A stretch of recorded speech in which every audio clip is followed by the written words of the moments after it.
За прокурорын байгууллагаас хар тамхи мансууруулах бодистой холбоотой хэргийн шийдвэрлэлтийг сүүлийн 5 жилийн байдлаар судалсан байна шүү дээ. Энэ судалгааны дүнгээс онцлог том мэдээллүүдийг та хүргэхгүй юу?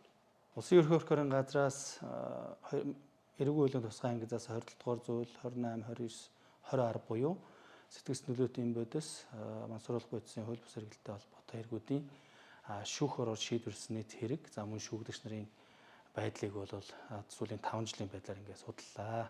Судалгааны дүнгээр 874 хэргийн 1297 шүүгдэгч бол шүүхөр орж эрүүгийн хариуцлага хүлээсэн ийм тоо мэдээтэй байна. Тухайлбал 2021 онд 153 хэргийн 229 хүн шүүхээр гин буруудад тооцогдож байсан бол 2025 онд 208 хэргийн 320 хүн шийдвэрлэж ингэж өссөн ийм дүнтэй байгаа. Тэгээ ингээд 5 жилийн өсөлтийн хэргийн өсөлт болон эрүүгийн хариуцлага хүлээж байгаа хүмүүсийн шүүгдэгч нарын өсөлтийн интервал ингээд үзэх юм бол хэргийн тоо жилдээ нэг 8% орчим хувиар шүүгдэгчийн тоо бол 8.7%-аар ер нь бол ингээд дундчлаад үзэх юм өссөн ийм үзүүлэлттэй гарч байгаа. Ингээд нийт хэргийнхаа бол нэг 70 орчим хувь нь бол эрүүгийн хуулийн тусгай ангийн 27 дугаар зүйлийн нэг хэсэг заасан сэтгэгс нөлөөтийн бодис мансууруулах бодисыг бол бусдад өгсөн, олж авсан, хадгалсан, тээвэрсэн, бэлтгэсэн гэдэг ийм үйлдэлүүд дээр бол 70 орчим хувь шийдвэрлэгч. 25 орчим хувь нь бол худалдаалах зорилгоор дээрх шинжүүдийг хангасан үйлдэл дээр бол эрүүгийн хариуцлага хүлээж байна. 6 орчим хувь нь бол эрүүгийн хуулийн тусгай анги 28 дугаар зүйл заасан мансууруулах сэтгэгс нөлөөт бодисыг хэрэглэх орон байраар хангасан гэсэн ийм зүйл ангиуд дээр шийтгүүлсэн байна.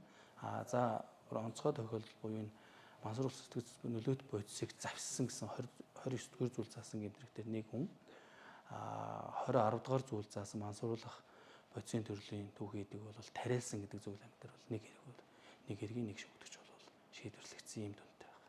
За судалгааны дүнгээс бас нэг ийм сонирхолтой дүн харагдчих. Нийтдээ энэ 5 жилийн хугацаанд энэ ял шийтгүүлээд байгаа иргэд ямар төрлийн бодисыг ямар нэр төрлийн бодисыг хэрэглээд байгаа юм бэ гэдэг зүйл нэг ажиглагдаад.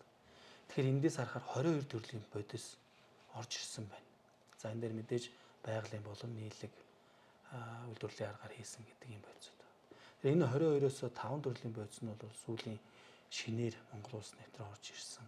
За дэлхийд бол 2017 оноос хойш бүртгэгдсэн ийм төрлийн бодис. За энэ шинэ төрлийн бодисууд өөрөөр хэлбэл синтетик төрлийн бодисууд бол хүний эрүүл мэндэд, хүний ухамсарт бол маш хор хөнөөлттэй ийм төрлийн бодисууд байна. Шүүхээс оногдуулж байгаа ял шийтгэлийн тухайд нь танилцуулбал 70 орчим хувьд нь хорхол оногдуулж байгаа. За зорчих эрхийг хязгаарлах ял, за хорхолыг оногдуулахгүйгээр тэнцэх бас ял албалгын хамжийг бас хэрэгжилж байгаа.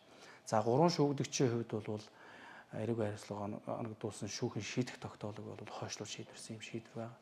За тухайн 3 шүүгдэгчийн хувьд бол өсвөр насны хүүхдүүд байсан учраас хууль заасан үндэслэл журмын дагуу бол шийдэх тогтоолын биелэлтэйг бол хойшлуулж шийдвэрсэн юм дүнтэй байна.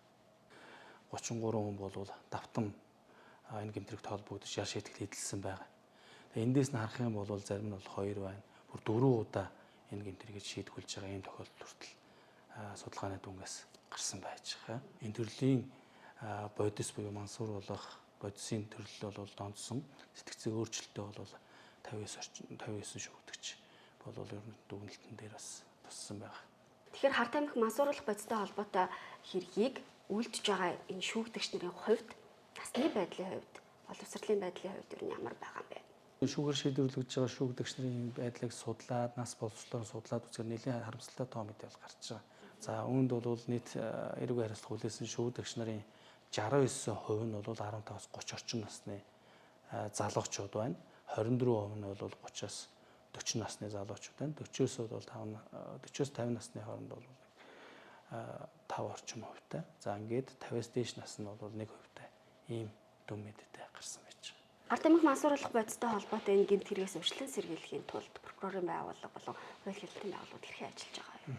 За прокурорын байгууллага болон хууль сахиулах байгууллагууд бол хамтарч энэ гэмт хэрэгээс урьдчилан сэргийлэх ажлуудыг бол үе шаттайгаар ингээд авч хэрэгжүүлдэг. Прокурорын байгууллагаас 2026 оны 1-р сард тагнуулын ерхий газар, цагдаагийн ерхий газартай хамтарч за сэтгэгс нөлөөт бодис, мансууруулах бодисын эсрэг бас хэрэг хэн шийдвэрлэх ажиллагааг эрчимжүүлэх, энэ хэрэглэлийн гэмтрээс урьдчилан сэргийлэх хамтын ажиллагааг сайжруулах чиглэлээр бол уулзалт хэлцүүлгийг бол зохион байгуулсан. За энэ уулзалтанд бол үндэсний аюулгүй зөвлөлийн ажлын алба, за хууль зүйн яамны бас холбогдох мэрэгчлүүд ирж оролцож бас хамтарсан саналаа солилцсон байж байгаа.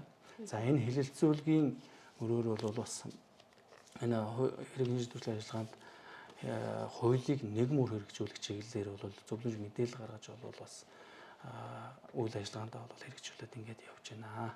Тэгэхээр ер нь бол энэ төрлийн гэмт хэргийн тоо, шүүгдэгчийн тоо бол өссөн байж байгаа тийм ээ. Тийм болохоор энэ төрлийн гэмт хэрэгээс урьдчилан сэргийлэх хүүхд залуучуудыг хол байлгах тал дээр бол хуулийн хэлтийн байгууллагуудаас гадна хүн иргэн бүр энэ төрлийн гэмтрээс урьдчилан сэргийлж хамтарч оролцох нь бол зүйтэй л гэж үзэж байна да. За мэдээлэл өгсөн танд баярлалаа. За баярлалаа.